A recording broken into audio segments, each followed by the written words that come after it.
श्री राम जय राम जय जय राम। श्री राम जय राम जय जय राम। श्री राम जय राम जय जय राम।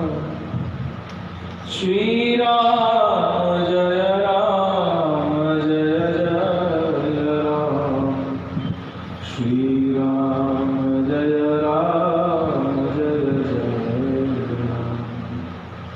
श्री राम जय राम जय जय राम। श्री राम जय राम जय जय राम। श्री राम जय राम जय जय राम। श्री राम जय राम जय जय राम। श्री शैलेश दया पात्रं देवभक्तादिगुणार्णवं यतीन्द्र प्रवणं वन्दे रम्यजामातरं। लक्ष्मीनाथ समारम्भा नाटयामध्यमाम् अस्मदाचार्यपर्यन्तां वन्दे गुरुपरम्पराम्। यो नेत्रमच्युतपदाम्बुजयोर्मरोग्म व्यामोहतस्तदितराणतृणाय अस्मद्गुरोर्भगवतोऽस्मदेकसिन्धो रामानुजस्य चरणौ शरणं प्रपद्ये। माता पिता युवतयस्तनया विभूति सर्वं यदेव नियमेन मदन्वयानाम्। आद्यस्य नः कुलपते कुलाभिराम श्रीमद्करन्द्रयुगलं प्रणमामि भूत्वा। भूतं सरश्च महदाभट्टनाथ श्रीभक्तिसारकुलशेखरयोगिवाहान्। भक्ताङ्घ्रिरेणुपरकालयतीन्द्रमेश्वरान् श्रीमत्पराङ्कुशमुनि प्रणतोऽस्मि नित्यम्। गुरुमुखमनधीत्या प्राणेनाशेषान् नरपदि परिक्लिप्तं शुल्कमादातु कामम्। शशुर्ममरवन्द्यं रङ्गनाथस्य साक्षात् द्विजकुलतिलकं विष्णुचित्तं नमामि। अस्मद्देशिकवस्मदीयपरिमा छायानशेषान् गुरु श्रीमल्लक्ष्मणयोगिपुङ्गवः पूर्णमुनिन्द्रामुनि राम पद्मविलोचनमुनिगणं नाथं शतद्वैशिणं श्रीशं श्रीरङ्गिरासहचरं नारायणं संश्रये। श्रीरामाचरणं समस्तजगतां रामं विना कागदे रामेण प्रतिहन्यते कलिमलं रामाय कार्यं नमः। रामत्रस्य त्रिकालभीममुजगो रामस्य सर्वं वशे। रामे भक्तिरखण्डिता भवतु मे राम त्वमेव शरणं। कृष्ण त्वदीयपदपङ्कजपञ्जरान्तम् अद्यैव मे विशतु मानसराजहंसम्। प्राणं प्रयाणसमये प्रभवातपेत्यै कण्ठावरोधनविधौ स्मरणं कृतस्ते। कण्ठावरोधनविधौ स्मरणं कृतस्ते। हे भक्तवत्सल भगवान् लक्ष्मी नारायण भगवान के, भाष्यकार श्री रामानंद स्वामी जी महाराज के। जय जय श्री राधे। तो कल के प्रसंग में हम सभी ने यह श्रवण किया कि जो मुक्तात्मा जीव है वह अन्यान्य लोगों से होते हुए भगवान के परम धाम की ओर जा रहा है।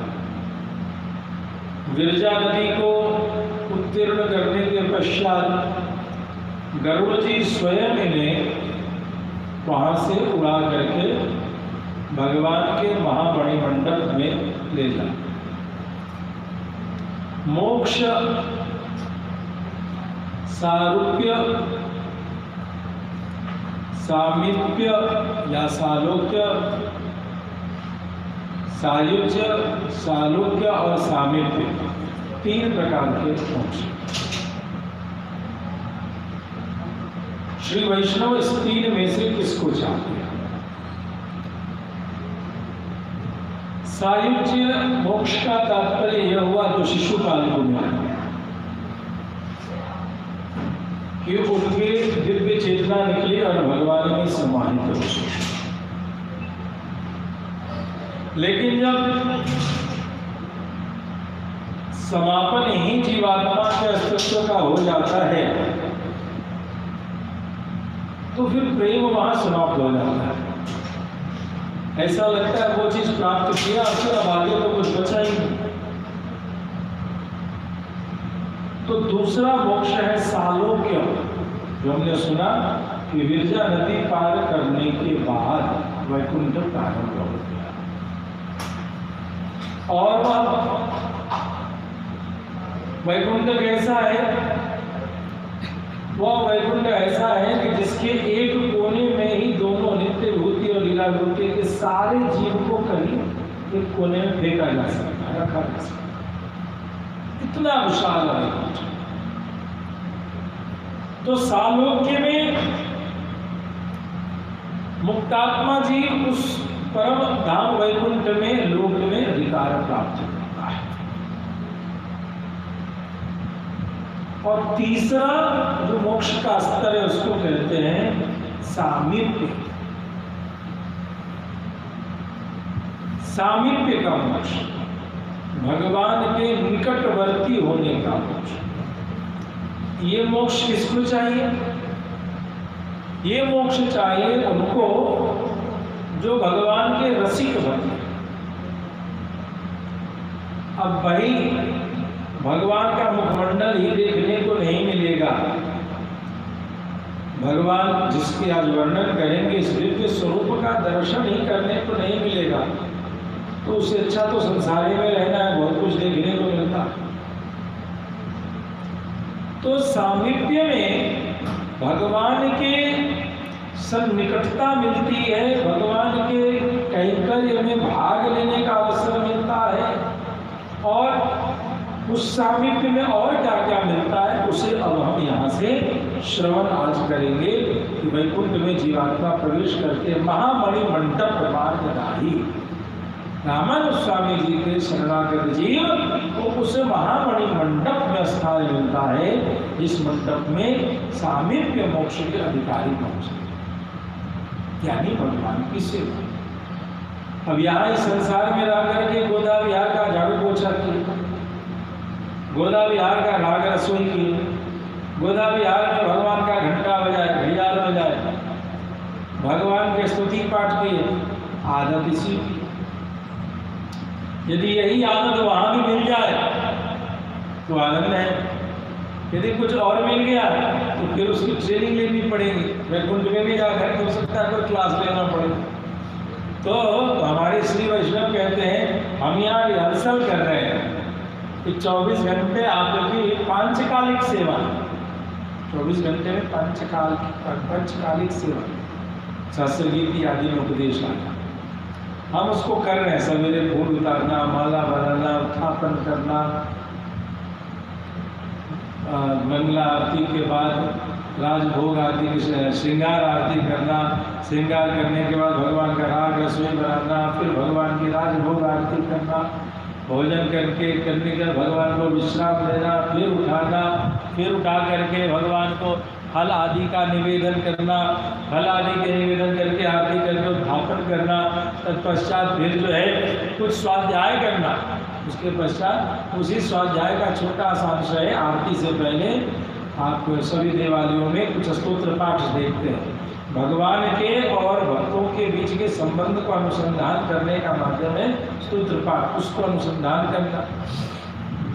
और अनुसंधान करने के बाद फिर जो है भगवान की श्रृंगार आरती करना, तत्पश्चात फिर जो है भगवान का राजभोग आदि करना, फिर शयन आरती करके इसका अभ्यास हम लोग इसलिए करते हैं तो भगवान के समीपता में जाकर के यही सब देखने को मिलेगा। और यही सेवा कैंकर्य लक्षण विलक्षण मोक्ष भाग्यो रामानुजोदे।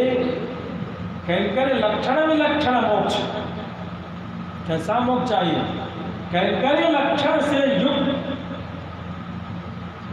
जो अन्य सभी विलक्षण अन्य कैंकर्य के लक्षण की प्राप्ति विलक्षण मोक्ष, और दूसरे जितने लक्षण हैं उन सब से मोक्ष की प्राप्ति हो जाए, कैंकर्यता की ही प्राप्ति हो। क्योंकि भगवान सब कुछ दे देते हैं लेकिन अपनी निज सेवा जल्दी से किसी को नहीं देते। आइए देखते हैं भगवान के विराट स्वरूप का दर्शन कैसे जीवात्मा को होता है, आज यही सुनेंगे। तृतीय प्रकरण में उभय विभूति शीर्षित्व प्रकाशके सर्वाश्चर्यमय महाप्रभावे श्रीमती सिंहासने द्वादश दलस्य नाना शक्तिमयस्य दिव्य कमलस्य कर्णिकाया पुष्प संचय विचित्रते दिव्य योग पर्यंते। उभय विभूति के विभाग करने वाले शीर्षित्व के प्रकाशक और सबसे अधिक आश्चर्यवान जो स्वरूप है, महाप्रभाव से विशिष्ट अति सुंदर उत्तम सिंहासन के द्वारा 12 दलों वाला, द्वादश दलस्य 12 दलों वाले नाना शक्तिमय अनेक शक्तियों से युक्त दिव्य कमलस्य, दिव्य कमल के कर्णिकायाम, उसके पत्ते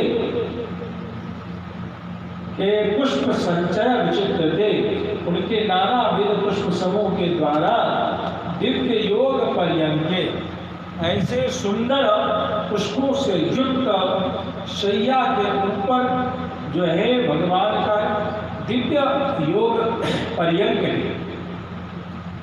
दूसरे भगवान योग पर्यंक, योग का बिछावन, पर्यंक मतलब पलंग, उस दिव्य मंडप पर भगवान सिंहासन का आकार धारण करके सहस्र फणों वाले शेष नाग हैं। भगवान उन शेष नागों के ऊपर दिव्य मंडप पर शयन करते हैं, विश्राम करते हैं। अनेक सहस्र चंद्र द्रवन निर्वितेन शीतल कांति दिव्य विग्रहेण युक्ते कल्याण गुणा नत्यापसर्ग कैंकर्येषु अधिक विदया कैंकर्य पराराम। कहते हैं कि वहां पर जो भगवान का शेष नाग है वहाँ सुंदरता कैसा है, तो शीतल रोशनी कांति युक्त शीतल चमक से उनका दिव्य शरीर मानो 1000 चंद्रमाओं से बना होता है। कितने शीतल है शेषनाग, अनंत दिव्य कल्याण गुणों से युक्त एवं सब प्रकार की सेवा करने का अधिकार प्राप्त होकर के सेवा में परायण हो जाते हैं, जो संपूर्ण भगवत पार्षदों में भी प्रधान है। दिव्य कल्याण कैंकर्य पराणाम सर्वेषां प्रधान भूतत्वाच अनंत इति शेष इति च नाम धीर्यते। सभी प्रकार के कैंकर्य को प्राप्त है इनका अधिकार, कुछ भी कर सकते हैं भगवान। और ये सभी सेवकों में सर्वश्रेष्ठ है, इसी के लिए इनका नाम अनंत नाग, शेष नाग आदि नामों से इनको पुकारा जाता है। सर्वेषां प्रधान भूतत्वाच विशेष नाम देखते भगवत अनुभव साक्षात्म अनेक मुख्य विशिष्टे ज्ञान बलो शैत्य मार्ग सौरभ्यादि गुणानाम प्राकर होते। कहते उन नाना प्रकार से भगवान का अनुभव करने की अनुकूलता के लिए उनके 1000 हो गए। उनका 1000 फण इसलिए कि भगवान क्या अलग अलग फणों से वो दर्शन अलग अलग रूप से अलग अलग दिशाओं से करते हैं। विज्ञान, बल, शैत्य, शीतलता, मार्दव, कोमलता, सौरभ आदि गुणों के निधि है भंडार है। श्रीमत्यनंत शेष शयने रजनीश गरोदिता अनेक सहस्राधिक सदृश फणा मंडल ज्योतिर्मंडल मध्य। कहते हैं उनके प्रत्येक फण के ऊपर एक एक सुंदर उज्ज्वल मणि। ऐसे अनंत शयन नामक शेषनाग के गोद में चांदी से बने हुए पर्वत शिखर के ऊपर ऐसा लगता है कि जैसे हजारों आदित्य स्थित हैं। शेषनाग के फण मंडल के बीच में पतिम विश्वस्यत्युक्त भगवत पूर्ते अप्रतिशयित पूर्ति युतायाम। पतिम विश्वस्य विश्वपति की उपनिषद उक्ति के अनुसार विश्वपति नारायण भगवान श्री वैकुंठनाथ भगवान महालक्ष्मी को अपनी दाईं ओर लेकर के विराजे। भगवान की जो प्रधान पत्नी है वह हो करके पूर्ण महालक्ष्मी वही उपस्थित है वहाँ। अस्यशाला जगत पर जगतो विष्णु पत्नी।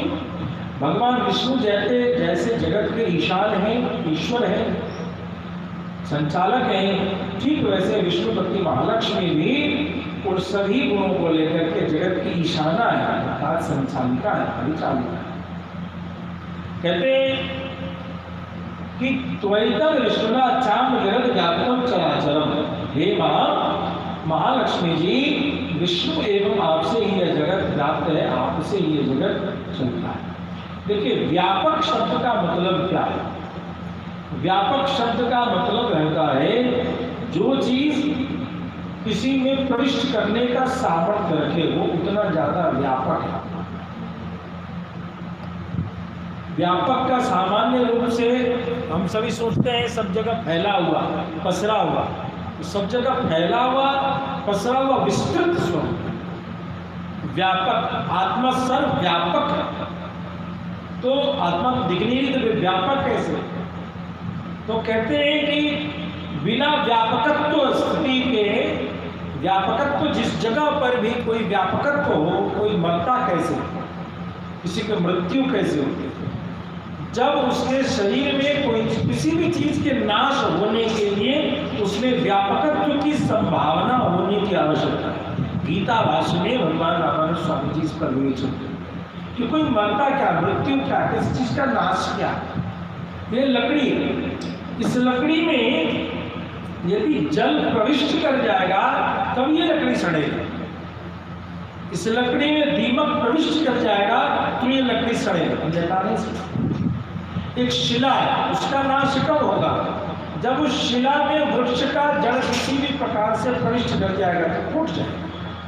जब तक वह वृक्ष का जड़ उसमें प्रविष्ट नहीं कर पा रहा तब तक वो नहीं फूटेगा। शिला में एक गैप बना है, उसमें जल प्रविष्ट करेगा और वो जल धीरे धीरे उसको आर्द्र करता है, आर्द्र करते करते धीरे प्रविष्ट करता जा रहा है तो वो पत्थर टूट।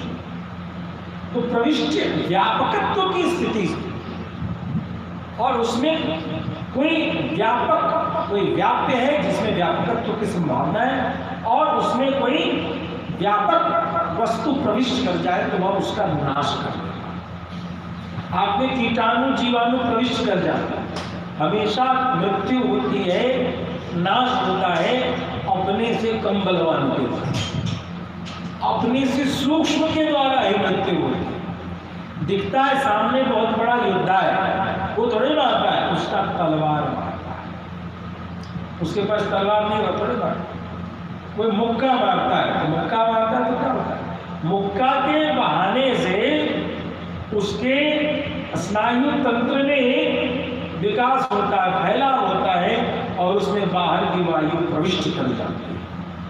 सांस की जो वायु जाती है वो उसमें प्रविष्ट कर देगी और उसमें कीटाणुवादी प्रवेश करने लगे, वो बीमार हो गया, मर गया। तो इस तरीके से मृत्यु की स्थिति हो। आत्मा की मृत्यु क्यों नहीं होती है? जो हम सभी प्रसंग पढ़ रहे, आत्मा अजर अमर कैसे है? क्योंकि आत्मा व्यापकातिरेक स्थिति को प्राप्त है।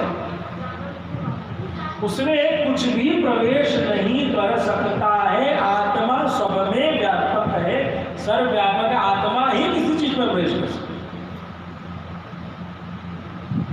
आत्मा में कुछ प्रवेश नहीं कर सकता। इसीलिए आत्मा का नाश नहीं होता, लेकिन शरीर का नाश हो जाता, क्योंकि शरीर में कुछ प्रविष्ट कर सकता है, लेकिन आत्मा।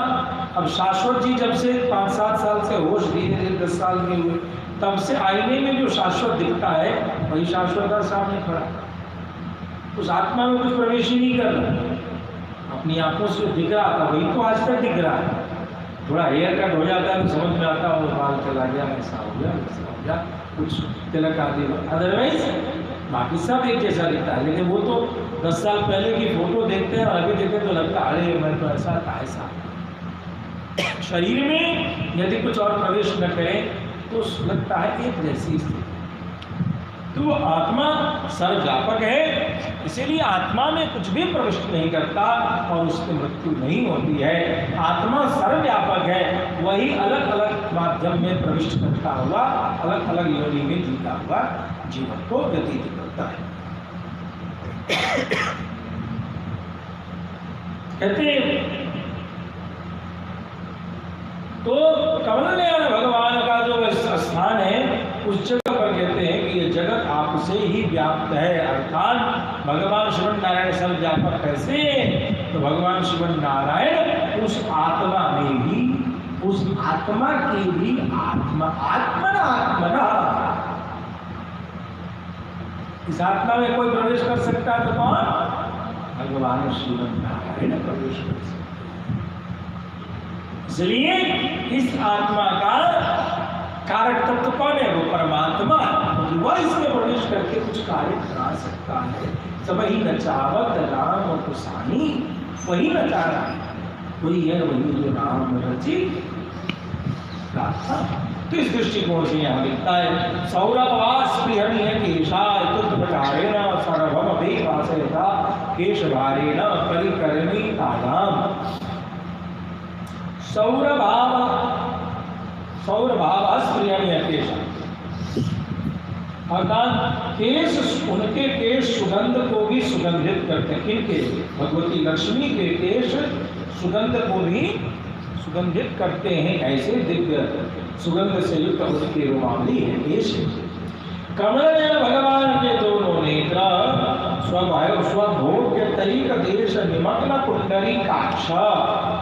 भगवान के दोनों आंख उनके सौंदर्य की सीमाभूत शरीर के एक अंश के अनुभव में तल्लीन रहते हैं। यानी सारा संसार भगवान के स्वरूप को देखता है और भगवान के स्वरूप को, भगवती लक्ष्मी के किसी एक अंग को देखते ही रह जाते हैं, जिससे ऐसा लगता है कि महालक्ष्मी के दर्शन करते करते ही भगवान श्रीमन नारायण के दोनों नेत्र कमल के समान सुंदर हो गए हैं, और इसीलिए उनका नाम कुंडली काक्ष। लोचन शोभिताया भोगे काकालम, भोगे कांतालंकार सदृश बाल्यौवन मध्या मध्या आविर्भूत यौवनायाम वचः संवर्धादपि म्लायमान सौकुमार्यायाम। शरीर का आनंद और शोभा के कारण के समान यौवन के पूर्व की अवस्था, कोई जब यौवनावस्था आती है उससे पहले के बाल्यावस्था के बीच में, यानी बाल्यावस्था और यौवन, शैशवावस्था, बाल्यावस्था, यौवनावस्था, बीच में आता कैशोरावस्था। उस कैशोरावस्था को प्राप्त है भगवती महालक्ष्मी, और अभी ठीक से यौवन की भी उनमें स्थिति नहीं आ रही। पार्षद गणों से आपस में बात करने से ही उनका सौकुमार्य मलिन हो जाता है। ऐसी सुकुमारी शोभितायाम वचः संवर्धादपि म्लायमान सौकुमार्यायाम। इतनी सुकुमारी है महालक्ष्मी, यदि पार्षदों से कुछ बात भी करती है उसी से उनका चेहरा सूख जाता है, थक जाता है, इतनी सुकुमार। मुग्धा यह स्थिति कहाँ दिखती है? यह स्थिति आप देखिएगा माता जानकी के प्रसंग को रावण बहुत बोलता है। उतने बोलने पर माता जानकी इतना ही कहती है कि रावण का परिश्रम कर रहा है, तिनके को छोड़ करके मैं तुम्हारी ओर दृष्टि दे दूं तो तुम्हारा नाश भी हो जाए। रावण से भी मुंह लगाना नहीं चाहता। इसीलिए जो सभ्य देवियां हैं, स्त्रियां हैं, उनमें यह लक्षण आता है कि वो व्यर्थ का मुंह होने लगा, मुंह लगा करके अपना खुद को सुखाती, पता नहीं चलता। तो माता लक्ष्मी भी में परिश्रम देखा जाता है, इतनी सुकुमारता है पार्षदों से बात करने। मुग्धा पुष्पवासिन्या उत्तरप्रकारेण अन्यत्रे परिचित्य विनियोगानरोगता वृक्षायां भोगोत्थात् केली चुलकित भगवद वैश्व रूप्यानुभावायां दीर्घ परिजनान्। कहते हैं कि मुग्धा पुष्पवासिन्या कमल में निवास करने वाली लक्ष्मी जी के बारे में उन्मत्त हो जाते हैं, अर्थात उनके इस कथन के अनुसार अन्यत्र विहार के समय मानो आप विनियोग की सीमा निर्दिष्ट होती है। भगवान लक्ष्मी नारायण के दिव्य विहार के समय पर रूप विनियोग की सीमा निर्देश की योग्य नहीं रहता। लक्ष्मी जी की भोग्यता इसी प्रकार श्रेष्ठ होती है। विहार के महालक्ष्मी भगवान के विश्वरूप संबंधी समस्त प्रभाव को चुल्लू भर पानी को जैसे वो समाप्त करता है, ऐसे भगवान के विश्वरूप संबंधी समस्त प्रभाव को भगवती महालक्ष्मी गौण कर देती है, छोटा कर देती है। महालक्ष्मी भगवान का नाम करके सेवकों को भिन्न भिन्न अवस्था के अनुसार भगवान के सेवा का आदेश देती है। तब तक अवस्था रूप दिव्य परिचर्या जो जिस योग्य है वैसी सेवा सर्वेषाम् आत्मानाम् अपाश्रय भूतायां क्षीर गुण विलासादि स्वरूपायां स्वसदृशायां श्रीमत्पुष्पवासिन्यां महालक्ष्म्यां दक्षिण पार्श्वस्थायां। अर्थात कहते हैं कि नित्य मुक्त और बद्ध सब प्रकार के जीवों के श्री महालक्ष्मी ही आश्रय है। सर्वेषां आत्मना आश्रय भूतायाम, वे ही एकमात्र महालक्ष्मी ही आश्रय है। स्वभाव गुण विलास आदि विषयों में वो भगवान श्रीमन्नारायण के समान ही है। यह महालक्ष्मी शेष के सिंहासन पर भगवान की दाहिनी और विराजित।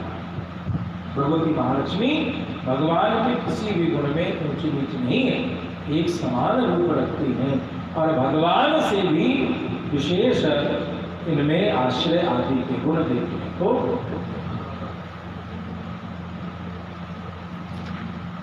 ततोप्यधिक क्षमादि गुणयो अनिवर्चनीय सौंदर्यो तच्छाया सदृश्यो अन्ययो देव्यो वाम पार्श्व सेवक्यो। वहां पर अपि अधिक क्षमादि गुणयो,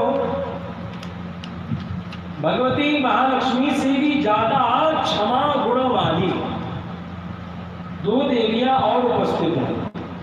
कौन देवी? अनिवर्चनीय सौंदर्यो, जिनकी सुंदरता का वर्णन करना संभव नहीं है।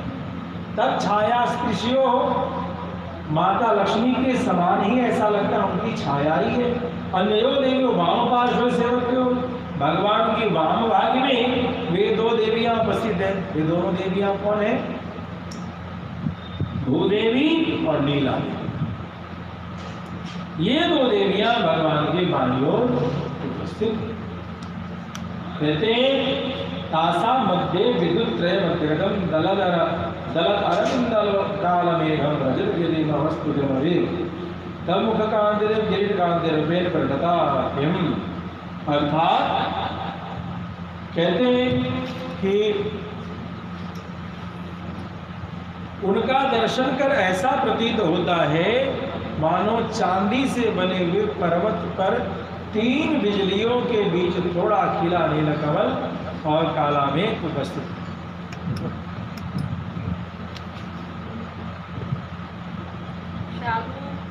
तो ऐसा कहते हैं। आगे आ गया, आ रहा। तो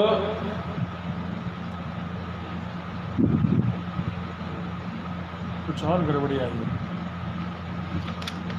तो इस प्रकार से भगवान के बारे में कहते हैं कि वहाँ पर ऐसा लगता है कि मानो चांदी से बने हुए पर्वत पर ही। चांदी से बना पर्वत कौन है? हजारों चंद्रमा से सुंदर कौन है? तो भगवान शेषनाग है। उन पर जो है पर्वत पर 3 बिजलियों के बीच थोड़ा खिला कमल। 3 बिजलियाँ कौन है? श्रीदेवी, भूदेवी, नीला देवी। ये गौर वर्णा है, इसलिए हमको बिजली के समान है। और बीच में खिले हुए थोड़ा खिला हुआ नीलकमल शिव नारायण की चर्चा कहते हैं। आपके मुख की कांति ऊपर की ओर जाकर किरीट की शोभा में व्याप्त हो गई है। ऐसा लगता है कि भगवान के जो स्वरूप श्रृंगार है वह जा करके उनके मुकुट पर ही आकर्षित होकर के देखते देखते आदमी का, सभी का हृदय जो है भगवान के मुकुट पर ही टिक जाता है भक्तों का। ऐसा भगवान का सुंदर स्वरूप है। इत्युक्त प्रकारेण ऊर्ध्वं व्याप्तं मुखं ज्योतिर्ति शंक्यमानं श्रीमत् किरीटम्। इसका चिन्ह है और यह अपनी शोभा से अन्य सबकी शोभा को कर रहा है। इत्युक्त प्रकार ऊर्ध्वं व्याप्तं मुखं ज्योतिर्ति शंक्यमानं श्रीमत् किरीटम्। पश्यता नेत्रे मनश्च व्यामोह चंद्रे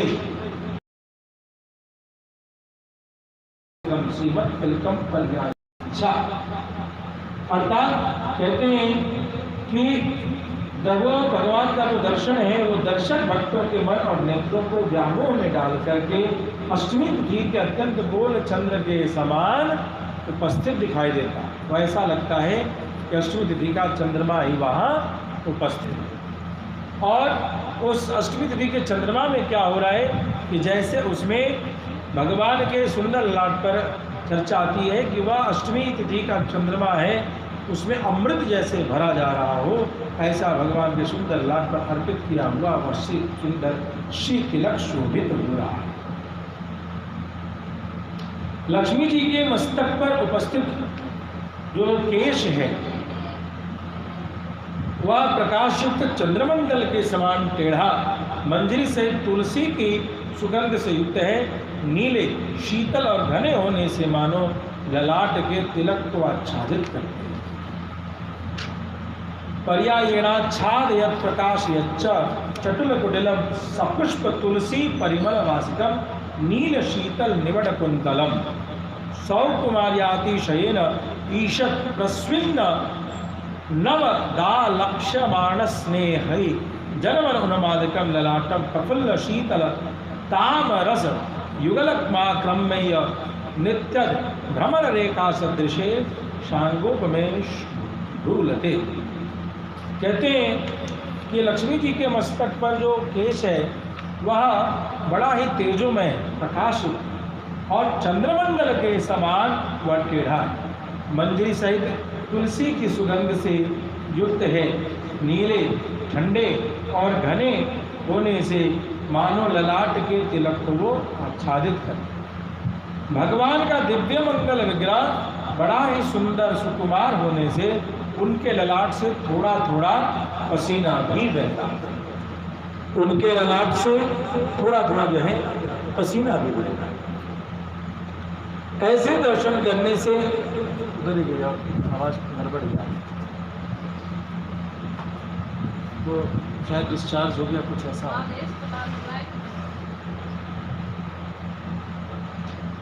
उनके ललाट पर, भगवान के ललाट पर जो है पसीना बह रहा है। जनमन उन्मादकम ललाटम प्रफुल्ल शीतल ईशत प्रस्विन्न, पसीना उनके माथे पर उपस्थित है और उस पसीने को देख करके भक्तगण बड़े मदवाले हो रहे हैं। भगवान के दोनों भाव मानो खिले हुए शीतल दो कमलों के ऊपर नृत्य करती हुई भंवरों के समान है। ऐसा लगता है कई भंवरे कतार में उपस्थित हैं। दोनों भ्रूलताएं भगवान के धनुष के समान सुंदर है। भगवान की जो भुजा है वो धनुष के समान है। यह जो पसीना दिखाया भगवान के वैकुंठ में, ईशत प्रस्विन्न नवदालक्ष्यमाण स्नेही जनमन उन्मादकम, यह पसीना जो है कहाँ पर है? फुलवाड़ी में राम जी को, जब राम जी भगवती सीता को दर्शन करती हैं, वहाँ भी वर्णन आया है, बहाल तिलक श्रम बिंदु सुहाई। जब जब भगवान भगवती को देखते हैं तब तक उनके माथे पर पसीना आ जाता है। क्यों आ जाता है?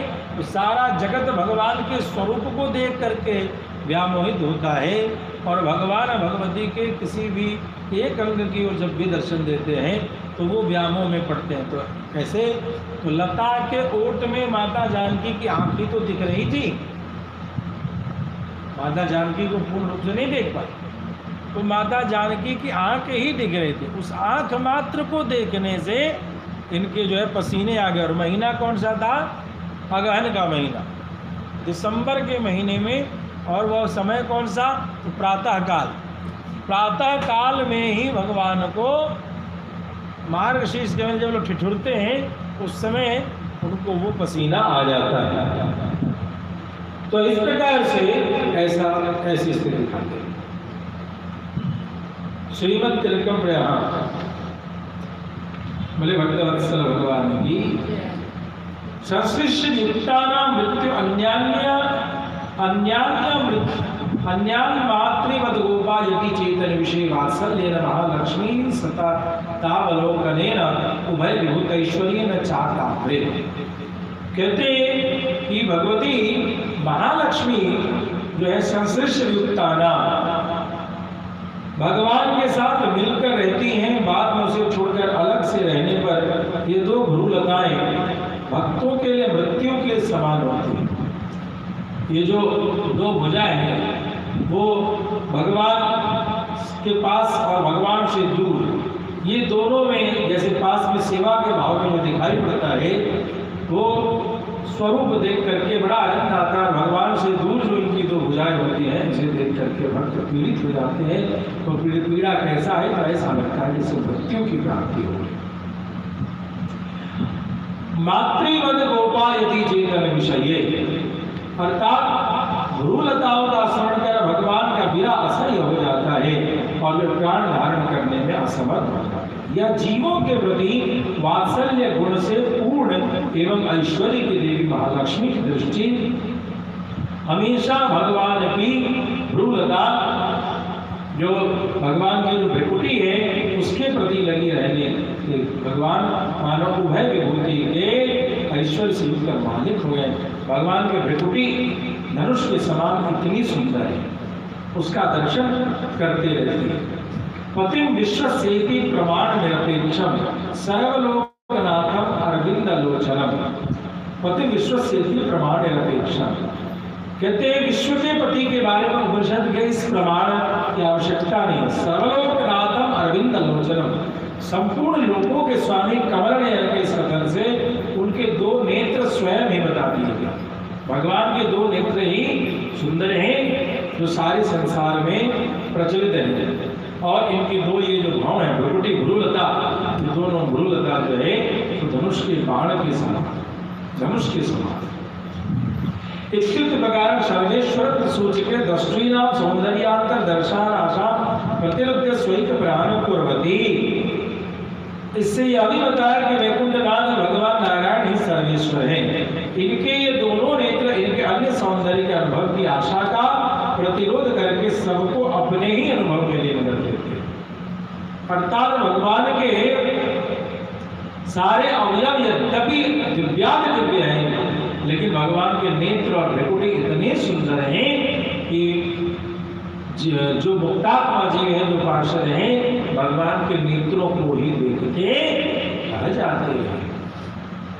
कमल नयनो नित्य सूर्य स्तूयमानो नायक इत्युक्त प्रकार कृपा विभूतिम स्ववशे कृत्वा आक्रोशयन्ति शीतल कांतिमती श्रीरंगशायी नेत्रवत् नीते विशाले प्रफुल्ले विश्रीमर रक्त रेखे श्रीमदरविंदायति मितो बद्धस्फर्द। स्मृत शफरी द्वंद्व ललिते सुंदर परिशुद्धानंतरम लक्ष्मण भूतद्युत करे श्रेय। कहते कमल नित्य सूर्यों से भी स्तुति करने वाले नायक हैं। भगवान कमल नयन की स्तुति नित्य सूर्य भी वहां करते हैं इन्हीं नेत्रों के वशीभूत होकर।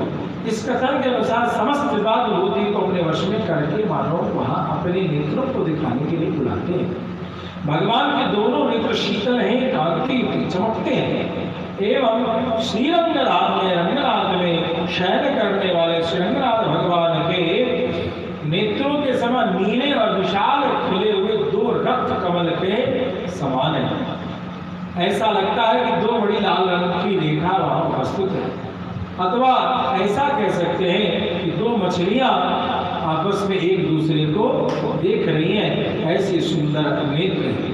मणिमंडप में विशाल सौभाग्य विसर्जित करने के बाद भगवान अपने विहार के लिए इन दोनों नेत्रों से महालक्ष्मी को इंगित करते हैं, इशारा करते हैं। शफरी द्वंद्व ललिते मीनाक्ष भगवान को मछली की आंखों के समान कहा गया। भगवान की तो ये मछली की आंखें कैसी होती है? एक तो हुआ मछली के समान तो आकृति, और एक हुआ मछली की आंखों के समान।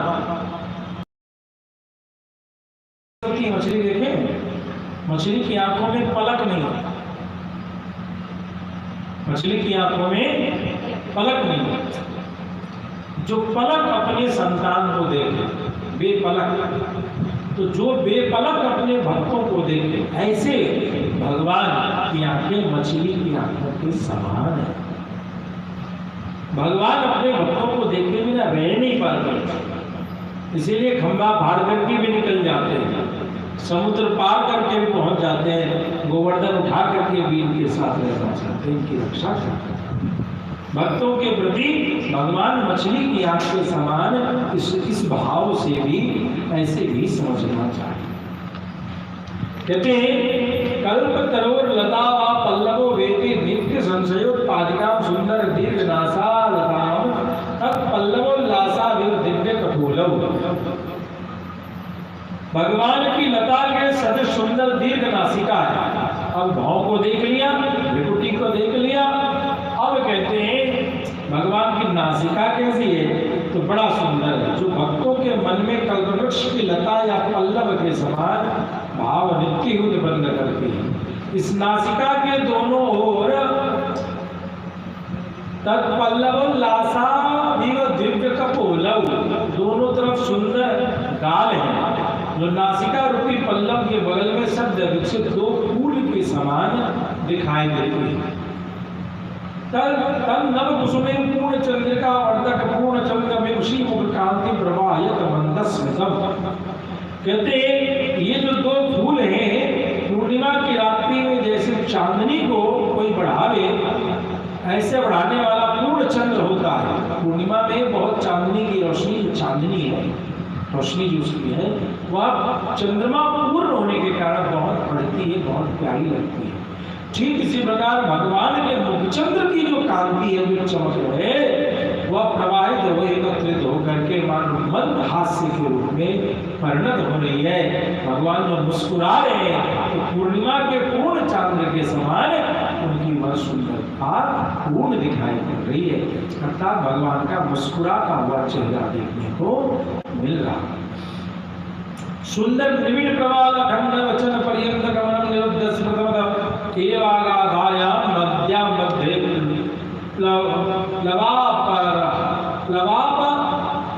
प्लव अपहर त्रिवत भगवत अनुभव परिकरम मनोपरत्याक्रोशयन्तम कपड़ चाटुक की प्रकाशन चित्रम श्रीमद अधर दुर्भग। कहते उनके गाल जो उनके अधर नीचे के ओर गोल हैं, सुपुष्ट प्रवाल के सदृश हैं। इन अधरों के अनुभव के पहले भी भक्तों के वाक्य बद्ध हो जाते हैं। भगवान के इन अधरों को देखते ही जीवात्मा जो मुक्तात्मा वहां उपस्थित है, वह मुक्तात्मा कुछ बोल नहीं पाता। तो इस प्रकार से भगवान के यह अवैरामृत जो है भक्तों के वाक्यों को बंद कर देता है, अर्थात ज्ञान को रोक देता है।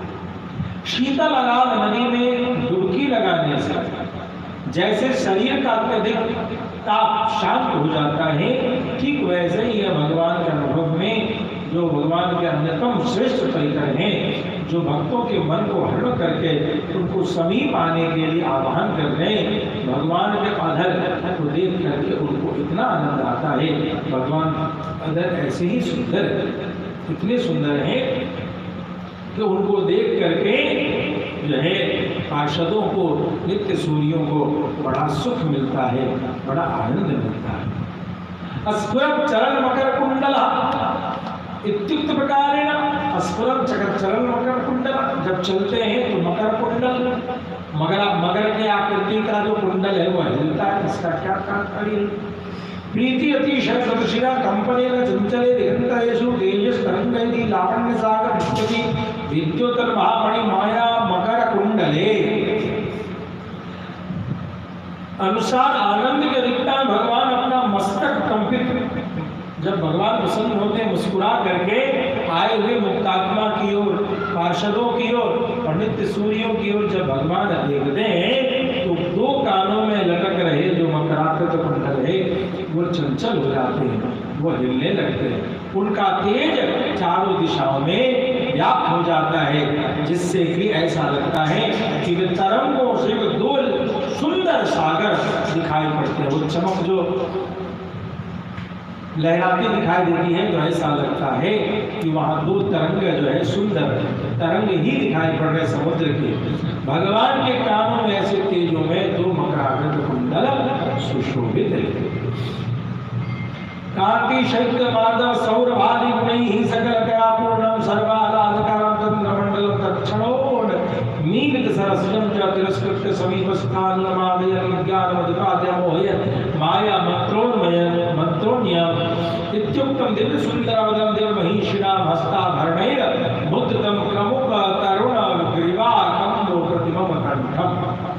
कहते हैं कि भगवान के जो मकराकृत कुंडल है इनकी शोभा अत्यंत सुंदर है। कांति चमक शैत्य माधव सौरभ इत्यादि गुणों से युक्त एवं तेज मंडल से घिरे हुए इस युक्ति के अनुसार भगवान का सुंदर मुख जो है 16 कलाओं से परिपूर्ण है। भगवान वैकुंठ का में जो उपस्थित वैकुंठनाथ भगवान का सुंदर है स्वरूप है, वो अद्भुत है, सबको आनंद देने वाला है। चंद्रमंडल चंद्रमा के मंडल एवं तत्क्षण प्रस्फुटित कमल के सौंदर्य, तुरंत खिले हुए कमल को भी परास्त करने वाली सुंदरता है। कहते हैं समीप में स्थित भक्तों को उन्मत्त करके अपने स्वरूप में इतना आकर्षण देते हैं कि वो उन्मत्त, वो जय जयकार करने लगते हैं, आनंदित हो जाते हैं। उनको वो उन्मत्त करने वाला है और उनके मन में अज्ञान की सृष्टि कर उन्हें मोहग्रस्त करके या मंत्र के द्वारा निर्मित कोई माया तो नहीं। उनके मन में ऐसा आता है कि अज्ञान उत्पाद मोहन माया मंत्रोन्यनम, यह कोई माया तो नहीं है, कोई जादू तो नहीं है। इस पर एक मिथिलानियों ने जब भगवान को देखा तो उन्होंने एक भजन गा दिया, हमरे लगाए दियो टोना किशोर गोर सामरा सलोना, कि जादूगर इनकी हो गई, इनकी वो जादू कर दिया, ऐसा सभी पार्षद कहते हैं। ऐसा संदेह उत्पन्न करने वाला यह भगवान का मुख है। दिव्य महिषियों के साथ दिव्य अपनी पत्नियां हैं 3, इनके साथ हाथ के आभूषणों के दाग जिस पर अंकित नवीन सुपारी के वृक्ष के सदृश एवं दक्षिणावर्त शंख के समान सुंदर भगवान की ग्रीवा कंठ प्रदेश, भगवान का जो कंठ है वह दक्षिणावर्त शंख के समान सुंदर देखने में होता है। देवी नाम कर्ण कुसुमय कर्णभूषणे विकसित सीमद्वेश वासिन जायमानेन संवर्धनेन सीताया शोभितम। कहते हैं कि भगवान की संपूर्ण भुजा, 2 भुज, चतुर्भुज, अष्टभुज, षोडश भुज में श्रीदेवी, भूदेवी और नीला देवी के कर्णमूल और अन्य कर्णभूषण एवं सुंदर केश, पाश आदि के मर्दन के चिन्हों से सीताया शोभितम यह वर्णन आता है। अर्थात भगवान की जितनी भुजाएं हैं इन सभी में भगवती के आभूषणों के निशान हैं। सेवा आदि करते समय जो भगवती के आभूषण उनको लग गए हैं, उन आभूषणों के निशान भगवान की भुजाओं पर परिलक्षित होते हैं। सीता या शोभित, रामायण के युद्धकांड में भगवान के स्वरूप का जो वर्णन आया है राम जी का, वैसी ही चर्चा यहाँ पर वैकुंठ में भी देखती है। इत्युक्त प्रकारेण अलंकृतान वयत्र निदृश्य स्थापितवान हमारा कथागिरी नियम सुदृढ़ा विभूति द्वयोपि स्वच्छायायाम स्थाप्य रक्षितुम समर्थान। कहते हैं कि वे अलंकृत एवं दोनों ओर भर्षित दृढ़ मरकत मणि की पर्वत श्रेणी के समान दिखाई देने वाले भगवान की भुजा, भगवान की भुजा का वर्णन करते हैं। ऐसा लगता है कि दो मरकत मणि की पर्वत दोनों तरफ है, और ऐसी भगवान की भुजाएं अभय विभूतियों को अपनी छाया में रख करके, दोनों विभूतियों को अपनी छाया में रखकर रक्षा करने में समर्थ होती है। यानी इस लोक और परलोक दोनों की रक्षा भगवान कर सकते हैं, ऐसा इनकी भुजाओं में सामर्थ्य है। स्वास्थ्यता संसार स्थान अभी दुर्गांतरवर्ती एवं निर्भया निर्मदा स्वस्थ वै विभूति प्रदान निर्व्यास पुष्पितान कल्प वृक्ष सदृशान अनेकान सुंदर भुजान।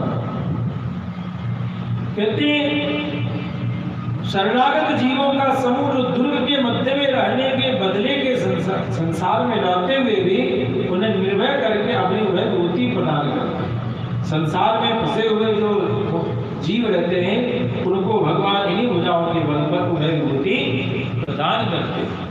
भगवान की भुजाएं ऐसी ही उदार हैं। शंख, चक्र, पद्म आदि वस्त्र उन्हीं भुजावृत वृक्ष की शाखाओं में खिलने वाले फूलों के समान है।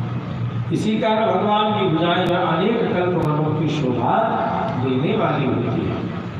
श्री महालक्ष्मी मंदिरम नित्यम भूयमान विघ्न विश्लेषण सहामीति तामनवादयन्तम दक्षिणांग लक्ष्याचासेन भूदिव्या पुष्पद्रवेण चालनितमर्माणा विराजतं श्रियो हिरण्यप्राकार भूतम सुंदर महामणि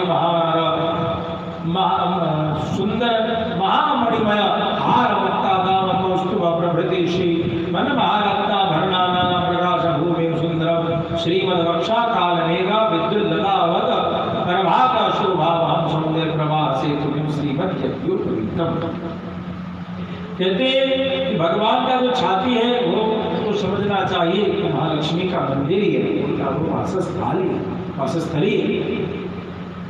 इस हृदय में सर्वदा निवास करने वाली महालक्ष्मी है। भगवान का नित्य विच्छेद रहित अनुभव करने पर भी भगवान की वक्षस्थल की शोभा एक क्षण के लिए भी भगवान का विरह सहन नहीं कर पाती। इसलिए माता लक्ष्मी का एक निशान श्रीवत्स चिन्ह के रूप में ही भगवती लक्ष्मी भगवान के हृदय में सदैव विराजित रहती है। इस प्रकार महालक्ष्मी के भी मन में उन्माद का भाव लाने वाली यह भगवान का वक्ष है, जो महालक्ष्मी को भी आकर्षित करता है। भगवान का यह वक्षस्थल महालक्ष्मी के चरणों के फलता, वो जो पैरों में जो रंग लगाते हैं उनका चिन्ह भगवान के चरणों में, भगवती के लक्ष्मी के चरणों के चिन्ह सलता के माध्यम से भगवान के हृदय पर उपस्थित है। भूदेवी के वक्षस्थल के तल कुमकुम आदि द्रव्य के चिन्ह भी भगवान के हृदय पर उपस्थित है। इसी हृदय पर वनमाला भगवान ने धारण कर रखा है। यह ऐसी स्थिति दिखाई देती है कि जैसे मानो लक्ष्मी के मंदिर का सोना स्वर्ण में परकोटा किनारा उपस्थित है। भगवान के वक्ष पर, हृदय पर मणिमय हार, वस्तु मणि से युक्त हार है। गजमुक्ताओं की माला है। वस्तु मणि आदि अति सुंदर महामणियों से जटित आभूषणों द्वारा होने वाले प्रकाश का स्थान है। कई मणियां लटक रही हैं, जो मणियां दिव्य प्रकाश को वहां दर्शन कराती है। उनका वक्ष, उनका हृदय तो नाना प्रकार की शोभा से युक्त ऐसे सुंदर है। काले मेघ में जैसे बिजली के द्वारा निर्मित प्रभात शोभा हो जाए। काला मेघ है, बादल गंगोर, उसमें जो बिजली चमकती है वैसी ही सुंदर सुशोभित बिजली की चमक यहाँ दिखाई देती है। ऐसी आनंददायक और सौंदर्य के प्रभाव में बने सेतु के समान भगवान का नित्योपरि है। भगवान का शरीर नीला है और उसमें भगवान का यज्ञोपवीत जो है ऐसे ही सुंदर चमकता हुआ दिखाई पड़ता है। मानसे में निरंतरम संचरति इत्युक्त प्रकारेण नित्य मुक्तानां हृदयेषु लीला संचारं कुर्वत् श्रीमद् उदर बंधनम सौंदर्य सागरावर्तवत् मनोनयनम भ्राम्यत् उदरम। भगवान का उदर बंधन जो कमर कस है वह उसको बंधने वाला उत्तरीय इतना सुंदर है जो मन में निरंतर संचार करता रहता है, मन में शरीर बैठा रहता है, मन उसी उत्तरीय को देखता रहता है। इस कथन के अनुसार इस उदर बंधन का दर्शन कर भक्त उसे भूल नहीं पाते। सौंदर्य सागर के बीच इत्युक्त प्रकार श्रीमद् उदर बंधनम सौंदर्य सागर आवर्तक मनोनयनम भ्राम्यत् उदरम। सौंदर्य सागर के बीच में भ्रमर जो गोल गोल जो पानी घूमता है वैसे भ्रमर के समान भगवान का उदर मानो मन को चंचल बनाकर घुमा रहा है। समझ रहे हैं, पानी में गोल गोल घूमता है वो स्थिति जल उर्मी उसको कहते हैं। भ्राम्यत् उदरम श्री पांचजन्य सुदर्शनम चंद्र सूर्यो मत्वा मुकुलित विकसितम विधि शिव निदानम नाभि पद्मम। वो मन को चंचल बना के घुमा रहा है। ब्रह्मा और शिव की उत्पत्ति स्थली वो नाभि कमल है, क्योंकि ब्रह्मा जी भगवान के नाभि कमल से ही प्रकट हुई और इसी कल्प में ब्रह्मा के क्रोध से, इसी कल्प में नारायण के ललाट से शिव का जन्म हुआ। इसलिए भगवान इनके भी उत्पत्ति स्थल है।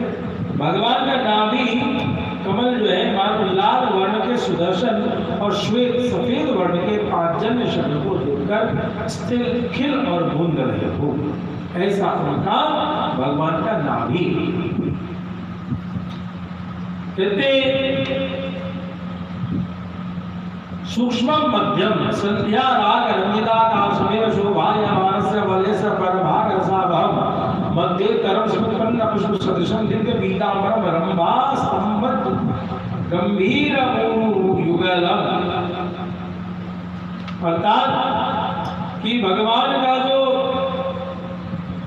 कमल है वो सूक्ष्म पतला, मध्य भाग कमर में सायंकाल लाल रंग से रंजित आकाश के समान या वृक्ष के मध्य भाग में खिलने वाले फूलों के समान भगवान के शरीर मध्य भाग में नीचे के भाग में शोभित आनंद देने वाला भगवान का श्री पीतांबर है।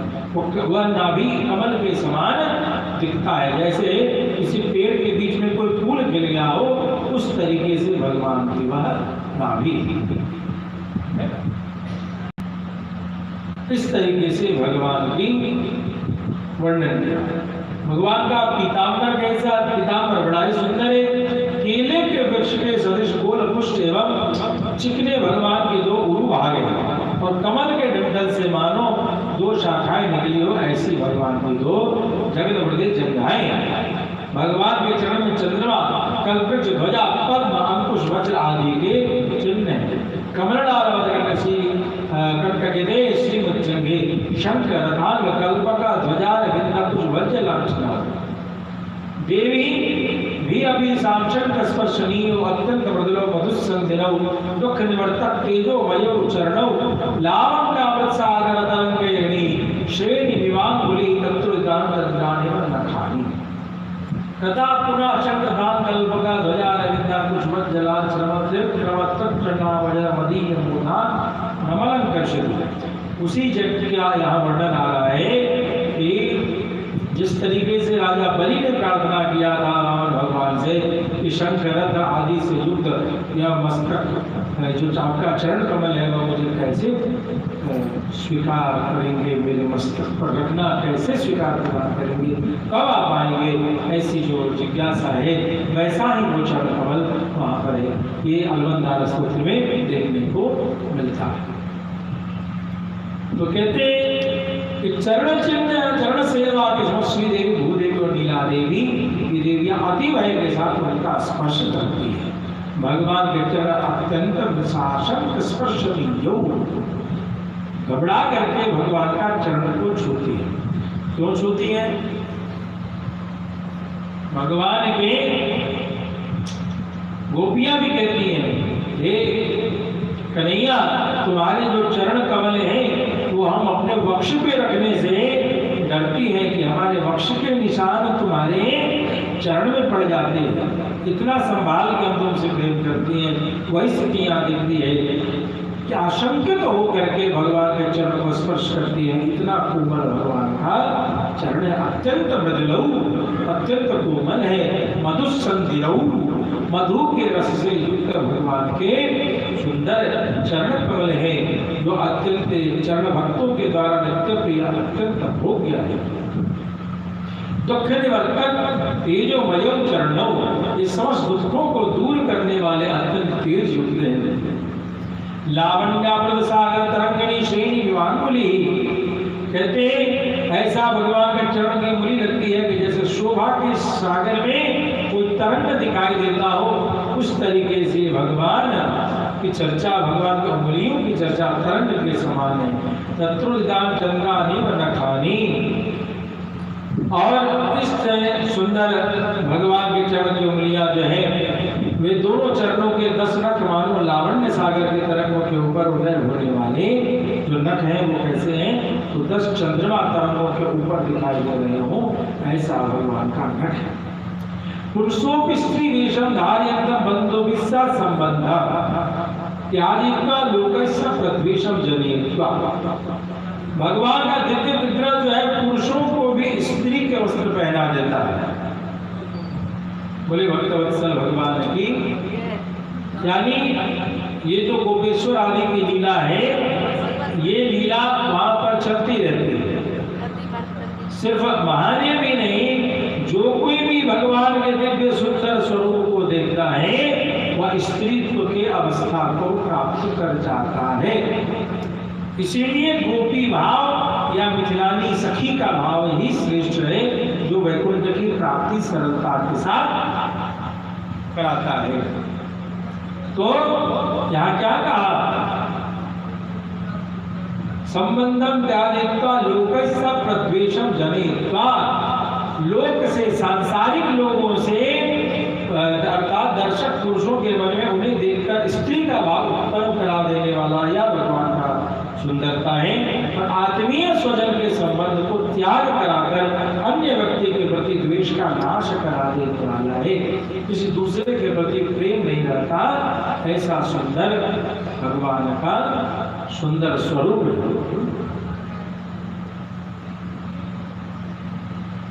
इतर राग विस्मारणम नृणाम इतर वीर हस्ते धाराम, इतर राग विस्मारणम नृणाम, गोपियां ही तो आती हैं। इतर राग, तुम्हारे छुसे प्रेम को छोड़ करके दूसरे जितने राग है सब भूल जाएंगे, ऐसा तुम्हारा अदरामृत है। वही वर्णन यहाँ पर गोपी गीत में सुनते हैं। वो यहाँ लिखता है कि लोकस्य प्रद्वेषम जनयित्वा, दूसरों के साथ जो अन्य भाव है उनका त्याग हो जाता है, ऐसे शिखा की प्राप्ति होती है। परमाकाशास्तम देवानाम अभ्युपकारकम प्रतिष्ठा भूत्वा मडल ग्रहणम करिष्यामि, परमाकाश में रहने वाले जो नित्य मुक्त देवता आदि के उपकार के लिए मडल व्यापार ग्रहण कराने वाला, इस मडल व्यापार का वर्णन श्री वचन भूषण में भी लोकाचार्य स्वामी ने जगह जगह किया। ये मडल व्यापार कैसा है कि किसी स्त्री ने कोई गलती नहीं की और उसका पति कहता है अब हम तुमको छोड़ दो, तो औरत क्या करती है, वो औरत अगल बगल के घरों में जाती है और मोहल्ले में जाती है, और मोहल्ले में घूम घूम करके वो कहती है कि मैंने कोई गलती नहीं की, चलिए पूछा दीजिए आप, तो हमें आज छोड़ दो। भला बताइए किसी का पति ऐसा करता है? मैंने गलती की होती तो मुझे छोड़ दिए होते, मैंने कोई गलती नहीं किया, कोई अपमान नहीं किया, लेकिन मेरा ये त्याग कर रहे हैं गांव वाले, इस मोहल्ले में अब मेरे साथ जो हो रहा है तो तुम्हारे घर में भी हो सकता है। ऐसी ऐसी भावनात्मक बातों को करके महिला पंचायत जोड़ लेती है, और जब पंचायत जोड़ लेती है तो पुरुष का सिर झुक जाता है, तो कहता अरे ऐसे बोल दिए थे गुस्से में, चलो चलो घर में आ जाओ। तो मडल ग्रहणम, तो मडल ग्रहण की प्रवृत्ति को ये अलवारों ने भी किया है, सूर्यों ने भी किया है। भगवान से कहते हैं यदि मैं किसी और दरवाजे जाऊंगा तो तुम्हारी लाज जाएगी, है ना, तुम्हारी ही हंसी होगी। बिंदु जी ने भी कह दिया कि तुम्हारी हंसी हो जाएगी, यदि मैं रो पड़ा तो तुम्हारी हंसी हो जाएगी, तुम्हारे पेट में रो जाओ या अच्छा होगा, लेकिन संसार के दुख इतने प्रबल हो जाए कि मैं रो जाऊं तो दुनिया तुम पर हंसेगी कि प्रेम कैसे नालायक से किया कि तुझे दुखी देख कर तू भगवान निष्ठुर बैठा है, तो तुम्हारी हंसी न हो, इसलिए मेरा विचार करो ऐसा भाव।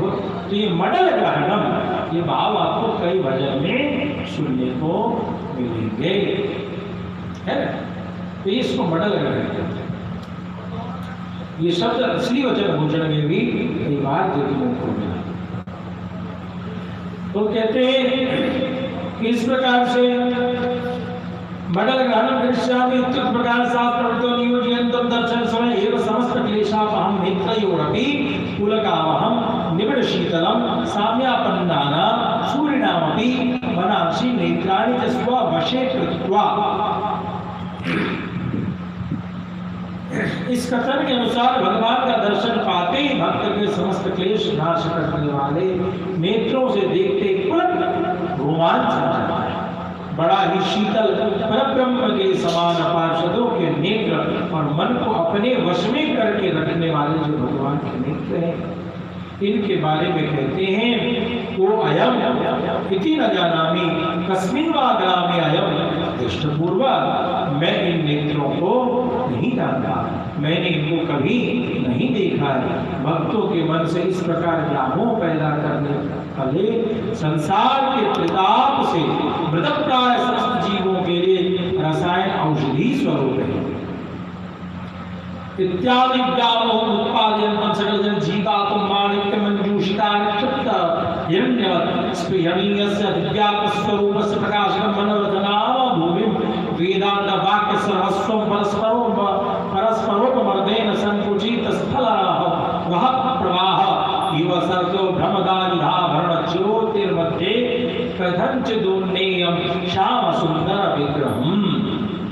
ऐसे जीवों के लिए रसायन औषधि स्वरूप शोभा माधुर्य चातुर्य आदि गुणों का सर्वस्व माणिक्य से निर्मित पेटी में, जैसे माणिक्य से भरा कोई पेटी हो, बना पेटी हो और उसमें सोना रखा हो, ऐसे भगवान विस्पृहणीय प्रेम के योग्य जानकर दिव्य निराकार आत्मस्वरूप का विस्तार से प्रकाश करने वाले आपस के आघात से गहरे स्थल में होने वाले जल प्रवाह के समान भगवान के परस्पर एक दूसरे से मिले शंख चक्रादि अस्त्र शस्त्रों का तेज, आभूषणों का तेज एवं अपने दिव्य मंगल विग्रह के तेज में मानो डूब कर उठे हुए समान ऐसा श्याम सुंदर प्रभु का दिव्य मंगल विग्रह है। भगवान के शंख चक्र के तेज एक दूसरे से टकराते हुए से दिखाई देते हैं, ऐसा सुंदर दिव्य स्वरूप वहां दर्शन करने योग्य है।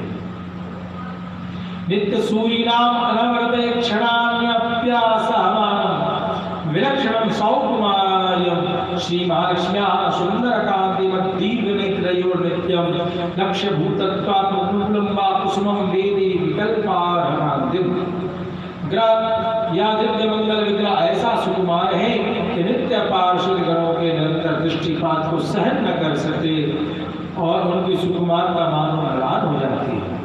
भगवती महालक्ष्मी पार्षदों से बात करने के कारण उनका चेहरा लाल हो जाता है, सूख जाता है, और पार्षद जो उनको निहारते रहते हैं उनके निहारने से उनका चेहरा लाल हो जाता है ना। इतना ज्यादा मत देखो, नजर लग जाएगी। ये भाव वहां पर ऐसा भजन में ऐसा प्रवेश कराया, इतना ज्यादा भगवान को नहीं देखो। अब समझ में आ रहा है कि वृंदावन रूपी वैकुंठ में बिहारी जी से ज्यादा नजर नहीं लगाना है, थोड़ा हटते रहना है, देखते रहना है, नहीं तो भगवान का चेहरा जो है उदास हो जाता है, थक जाते हैं। वो आंखों की निकलते हुए तेज के कारण भगवान के गाल सूखने लगते हैं, है ना। ऐसा इतना सुकुमारी भगवान का स्वरूप। श्री महालक्ष्मी सुंदर कांति दीर्घ नेत्रयोर्नित्यं, सुंदर कांतियुक्त महालक्ष्मी के भगवती के दीर्घ नेत्रों के द्वारा यह दिव्य विग्रह सर्वदा लक्ष्मणा रहने वाला खिला हुआ फूल है अथवा फूल की कली है। सुंदर कांतिमती विरत्रम गच्छूदत्ता मुकुलम वा कुसुमं वेति विकल्पार कांति प्रवाहस्य वाटवत् स्थितानि विग्रहार्पितानि अपरिमितानि वर्णानि। इस प्रकार दर्शन करने वालों के मन में विकल्प उत्पन्न करके, ऐसे विकल्प उत्पन्न करने वाले भगवान के सौंदर्य प्रवाह सौंदर्य के रस को रोकने के लिए मानो कपाट के समान स्थापित हैं। भगवान के दिव्य विग्रह में इस प्रकार के अनगणित आभूषण समूह विराजमान होकर के शोभा पाते हैं। ऐसा भगवान का सुंदर स्वरूप है। चनित्य सूरिना यथेच्छमन भाव्यंतम तुषिताना मुखे प्रापीतया जलधारे व श्रम निवारकया सुशीतल स्वच्छया सागर प्रक्षिप्त द्रुत कनक गिरिवतत्त कांता स्वरवद भासमान श्यामल दिव्य दीर्घकांता। भगवान का जो श्री मुखमंडल है नित्य मुक्त पार्षदों को उनकी इच्छा के अनुसार अनुभव में आता है। प्यासे व्यक्ति के मुख में गिरने वाली जलधारा है, पानी है, उसके समान संपूर्ण थकावट को दूर करने वाला भगवान का सुंदर स्वरूप है। शीतल स्वच्छ तरल सुवर्ण से बने हुए सागर पर्यंत फैले पर्वत के समान अग्नि में तपे सुवर्ण के समान उज्ज्वल देह की भगवान की कांति है। उन भगवान की कांति कैसी है तो जैसे किसी प्यासे को पानी मिल जाए, ठीक इसी प्रकार से तापत तीनों ताप से संतप्त जीव को शांति मिल जाती है, मुक्तात्मा आनंदित हो जाता है। विश्वमाप्यायनम इत्युक्त प्रकार सकलम जगदाप्यायनम विस्मय दिव्य विग्रह परिमल सी वैकुंठम सर्वतः सुवासितम कृत्वा करकपालवद सर्वेषां देहान कंपयित्वा अर्थक्षण विरामे विलित मुक्ता अनेक जलालाभ एव शोषयन्त्या कटाक्षामृतवृष्ट्या दिव्य गोष्ठी पल्लवितां कृत्वा। कहते हैं कि जैसे विश्वमाप्याय युक्ति के अनुसार समस्त जगत को तृप्त करके सर्वत्र उपस्थित सर्वत्र व्याप्त दिव्य विग्रह के सुगंध के द्वारा वैकुंठ का संपूर्ण प्रदेश ही सुगंधित हो जाता है। जैसे ओला की वर्षा के समय सब लोगों का सर्वांग शीत से कंपित होता है, वैसे जैसे ओला गिरे तो ठंड लग जाती है, कहीं ठंड लगती है तो हम लोग कहते कहीं ना कहीं ओला गिरा है। उसी प्रकार से भगवान के नित्य दर्शन प्राप्त कर वैकुंठ में से सभी नित्य मुक्त जीवों के समस्त संसार ताप से निवृत्त हो जाते हैं और बदले में उन्हें सर्वांग में शीतलता प्राप्त होने पर भी यदि आधे क्षण के लिए भी भगवान के दर्शन प्राप्त न हो तो उनका अंग सूख जाता है। अर्धक्षण विरामे पे नित्य मुक्तान अनेक जलालाभ। जैसे अनावृष्टि सूखा पड़ने के समय किसान को आशा रहती है कि यदि एक बार भी बरसात हो जाए तो कुछ फसल हो जाए, उसी प्रकार भगवान अपने दिव्य दृष्टि रूपी अमृत की वर्षा से शुष्क डालों में पत्ते आने के समान पार्षदों की पल्लवितम कृत्वा पार्षदों की दिव्य गोष्ठी को फिर से पल्लवित करते हैं, हरी भरी करने के सदृश पुष्ट करके क्या करते हैं वो अपने दर्शन से उनको हरा भरा करते हैं। गांभीर्य माधुर्य आदनमधिक गुण विभूषित रति मनोहर दिव्य भाव गर्भई विकसित कुसुम सदृशम श्री मुखमंडलम सर्वदो भासद्वि लीला लाभ सूर्यना भलियाने प्रणयंतम वै विभूतिम त्यावालेन चित्वा। उनके गांभीर्य माधुर्य आदि असीम गुणों के द्वारा भूषित सुसज्जित अत्यंत मनोहर भाव खिले हुए फूल के समान भगवान का श्री मुखमंडल सर्वत्र फैलाए हुए स्वयं के द्वारा किए वार्तालाप के द्वारा नित्य पार्षदों के मन को आनंद प्रदान करते हुए उभय बुद्धि को अपने स्थिर आसन के द्वारा भगवान उभय बुद्धि को अपने स्थिर आसन से जीतकर भगवान महामणि मंडप में शेष सिंहासन पर ऊपर विराजमान रहते हैं। तो इस प्रकार से भगवान युगल स्वरूप में वैकुंठनाथ वहां पर शेष शैया पर दर्शन दे रहे हैं। भगवान को उस धाम पर वह मुक्तात्मा जी पहुंच गया। आगे भगवान उनसे कैसा व्यवहार करते हैं इसको कल के प्रसंग में हम सभी अर्चिरादि मार्गम के चौथे प्रकरण में श्रवण करेंगे। श्रीमन्नारायण नारायण नारायण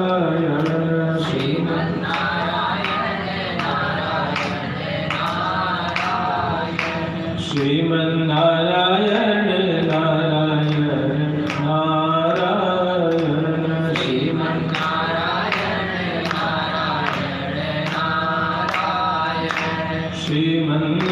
श्रीमन्नारायण भवतारायण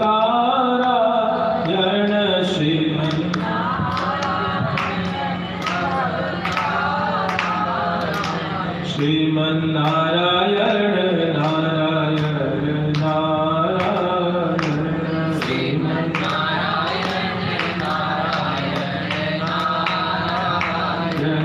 माता नारायण पिता नारायण माता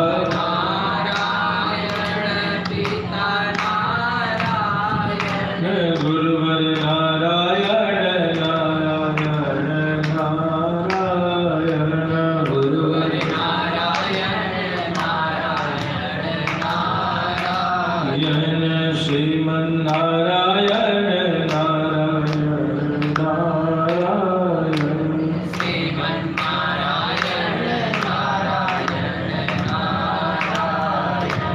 यहाँ नारायण वहाँ नारायण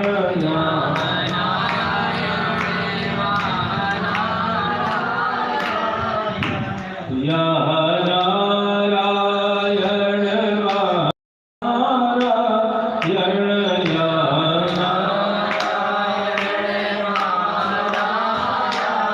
नारायण जहाँ देखो नारायण श्रीमन्नारायण नारायण श्रीमन्नारायण भवतारायण श्रीमन्नारायण